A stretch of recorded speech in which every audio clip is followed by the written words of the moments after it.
இன்னைக்கு வெள்ளை பணியாரம் செய்ய போகிறோம். 1 கப் ரைஸு, நல்ல குண்டு பச்சரிசி நம்ம ஊரில் கிடைக்கும், அதை எடுத்துக்கோங்க. இந்த ஹீப்பை தள்ளி அந்த ஹீப்புக்கு பதிலாக எவ்வளவு பிடிக்குதோ அந்த ஹீப் அவ்வளவுதான் வைக்கணும். நான் 2 கப்பு இப்போ போட்டிருக்கேன்.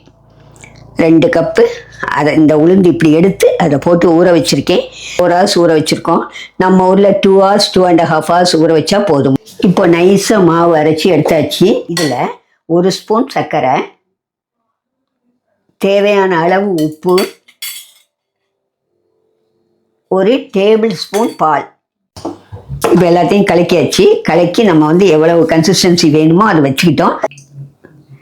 மாவு அரைச்ச உடனே கலக்கி உடனே ஊற்றணும், இல்லைன்னா எண்ணெயை குடிக்கும். இந்த வெள்ளை பணியாரத்துக்கு சூப்பர் காம்பினேஷனாக இருக்கிறது செட்டிநாட்டில் இதுதான், அதாவது கார சட்னி. மார்னிங் இட்லி தோசையோட இதையும் அடிஷனாக வச்சு இதுங்களாம். இந்த செட்டிநாடு ஸ்பெஷல் வெள்ளை பணியாரம் செய்து பார்த்துட்டு எப்படி இருக்குன்னு கமெண்ட்டில் சொல்லுங்கள். ஃப்ரெண்ட்ஸுக்கும் ஷேர் பண்ணுங்கம்மா. அதோட சப்ஸ்கிரைப் பண்ணுங்கள். இன்னொரு ரெசிபியில் நாம் பார்ப்போம். பாய்.